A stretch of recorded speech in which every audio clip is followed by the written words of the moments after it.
আমরা কৃষক যারা আছি এইরকমই আমাকে মরতে হয়। দেখেন এই তরমুজ এখন আমাকে ধানটা কেউ কিনতেও চাই না। দুঃখের বিষয় এই যে একটা তরমুজ 15 কেজি ওজন হইবে, এখন কইতে আছে শুধু 20 টাকা 25 টাকা 30 টাকা। কপাল পরা যদি হয় তা কি করা আছে? এত টাকা পয়সা খরচা করিয়া দর্শক আমাকে এখন কপাল পরা ছাড়ার কিছু নাই। দর্শক এই কত কষ্ট করিয়া এই তরমুজ দিয়েছি দর্শক, দেখেন এখন না খাইয়া কত কষ্ট করতে আছি দর্শক।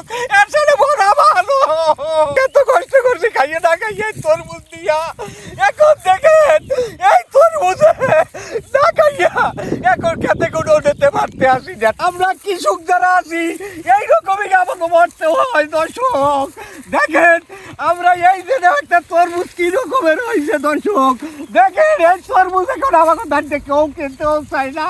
কৃষকে বোঝে যে এই তরমুজ কামাই করতে কত টাকা কত পরিশ্রম করা লাগে। দর্শক দেখেন আমরা এখন এই দেখাতে বইয়া এখন এলো যদি কুয়ার দিকে কাজ দিই তাও শুধু হয় না।